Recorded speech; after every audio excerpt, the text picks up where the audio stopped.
સારું.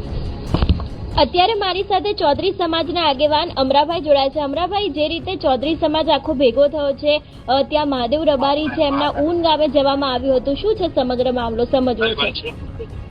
હવે અહીંથી સમાજના જે યુવાનો વડીલોએ નિર્ણય લીધો કે આપણે ઊણ જઈ અને રજૂઆત કરીએ એમના કુટુંબને જઈને, કારણ કે દેસાઈ સમાજના એક પણ યુવા સમાજના આગેવાન આવેલ નતા. એના અનુસંધાને ત્યાં ગયેલા હતા અને ત્યાં કંઈક અમે અહીંયા 50% તો લોકો અહીંયા બેઠા હતા અને 50% અહીંયા ગયેલા હતા. એટલે એ વખતે એમને છેલ્લી છે ઝઘડો છેલ્લો છે, ખરેખર આ ખોટું કહેવાય. આ જે કોઈ પણ ને ના દવરાય એ પરિસ્થિતિ થઈને પડી જાય એટલે ખરેખર આ નિંદનીય છે. અને બીજા નંબરમાં કે આ ફક્ત પૂછપરછ કરવા માટે ગયા છે, પણ આગળના જે સામે પક્ષે ઝઘડો કર્યો તો આ લોકો ઝઘડો કરવા માટે ગયેલા જ નથી. એટલે ઝઘડાની શરૂઆત કેવી રીતે થઈ હતી? કારણ કે જે રીતે ગાડીઓની તોડફોડ કરવામાં આવી છે. બેન, હું ત્યાં જો નથી એટલે મને પૂરી માહિતી નથી, પણ સોશિયલ મીડિયા દ્વારા મેં જાણેલું છે કે ઝઘડો થયો છે અને પોલીસે કંટ્રોલ કરેલો છે ગામવાળા લોકોનો કે અહીંયા કોઈ એવો ઝઘડો થયો નતો. પણ અત્યારે એવી જાણવા મળેલ માહિતીમાં, કારણ કે હું અહીંયા બેઠો હતો, આ મીટિંગ ની અંદર બેઠો હતો, ત્યાં ઝઘડો થયો છે. એટલે ખરેખર આ જે લોકો જેલા હતા એ ઝઘડો કરવા માટે ગયેલા જ નથી.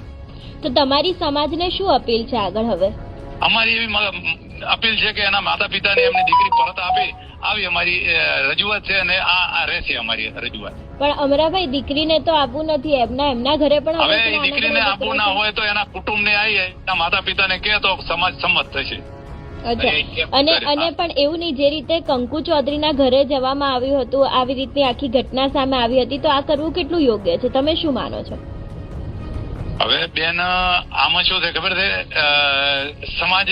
સમાજની અંદર એક મેસેજ ગયો કે દીકરીને ઉઠાઈ ગયેલા છે, એના અનુસંધાને ભેગા થયેલા હતા અને આ અમારો સમાજનો પ્રશ્ન હતો. અને સમાજના આગેવાનો સાથે વાતચીત પણ ચાલી છે કે ભાઈ 2 દિવસમાં યોગ્ય નિર્ણય લે છે. એના અનુસંધાને અમુક આગેવાનો હતા કે અમે એમના ગામમાં પણ અમે આ રજૂઆત કરી આવા, એના અનુસંધાને તે ગયેલા હતા. પણ તમે કહો છો કે જે રીતની રજૂઆત કરવામાં આવી છે, પણ અત્યારે જે રીતના દ્રશ્યો આવે છે કે આખો ચૌધરી સમાજના હજારોની સંખ્યામાં કદાચ લોકો છે, એ લોકો ત્યાં પહોંચી ગયા હતા. માહિતી તો એવી પણ છે કે પોલીસે ટીયર ગેસ પણ છોડવા પડ્યા હતા. હવે બેન, આ જે સોશિયલ મીડિયામાં આવ્યું ને એના પછી કદાચ યુવાનો જ્યાં છે બધા, પણ આટલી સંખ્યામાં જલા નતા. પણ આ સોશિયલ મીડિયાની અંદર આ ઝઘડા રૂપિયા આવ્યું એટલે અહીંયા પહોંચ્યા છે યુવાનો, મને દેખાઈ રહ્યું છે. પણ બીજા નંબરમાં હું જો નથી એટલે પૂરી મને માહિતી નથી.